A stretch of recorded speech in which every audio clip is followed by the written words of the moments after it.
ഇന്ന് രഞ്ജിത്തേട്ടൻ്റെ സ്പെഷ്യലായിട്ടുള്ള നെയ്ച്ചോറും ചിക്കനാണ് കേട്ടോ ഉണ്ടാക്കാൻ പോകുന്നത്. അപ്പോൾ ചിക്കൻ കറിയൊക്കെ അമ്മ അവിടെ വെച്ചിട്ടുണ്ടായിരുന്നു. അപ്പോൾ നെയ്ച്ചോറിലേക്കുള്ള സബോളയാണ് കേട്ടോ ഞാൻ അരിയണത്. ആദ്യം തന്നെ നമ്മുടെ സ്റ്റൗവൊക്കെ കത്തിച്ച് നമ്മൾ സബോള വറുക്കാനാണ് കേട്ടോ വെക്കുന്നത്. ഇതെൻ്റെ പുതിയ പാനാണ് കേട്ടോ. ഞാൻ ഇന്നലെ വിശാൽ മാർട്ടിക്ക് പോയപ്പോൾ മേടിച്ചിട്ടുണ്ടായിരുന്നതാണ്.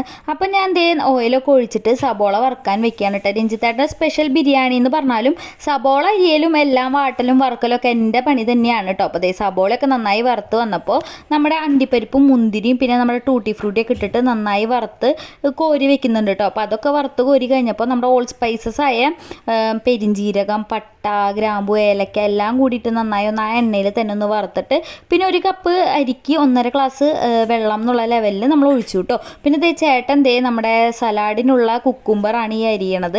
അപ്പോൾ നമ്മുടെ വെള്ളമൊക്കെ നന്നായിട്ട് തിളച്ച് വരുന്നുണ്ട്. അപ്പോൾ നമ്മൾ ആവശ്യത്തിനുള്ള ഉപ്പും ഒക്കെ അതിൽ തന്നെ ഇട്ടിട്ടുണ്ട് കേട്ടോ. അപ്പോൾ വെള്ളം നന്നായി തിളച്ച് വന്നപ്പോൾ ചേട്ടൻ അരി കഴുകിയിട്ട് അതിലേക്ക് ഇടുകയാണ് കേട്ടോ.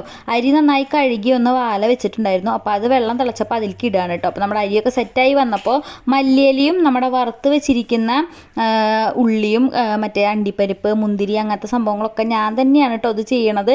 പേരിന് ചേട്ടൻ്റെ ബിരിയാണി എന്നുള്ളതുള്ളൂ. അപ്പോൾ നമ്മളതൊന്ന് ദമ്മിലിട്ടു. പിന്നെ ചേട്ടൻ്റെ നല്ല സർലാസൊക്കെ ഉണ്ടാക്കിയിട്ടുണ്ടായിരുന്നു കേട്ടോ. ഇത് പിന്നെ അമ്മ ചിക്കൻ വെച്ചതാണ് കേട്ടോ. അപ്പോൾ ഇന്നത്തെ വീഡിയോ ഇത്രയുള്ളൂ. ഇഷ്ടമെങ്കിൽ എല്ലാവരും സപ്പോർട്ട് ചെയ്യണേ.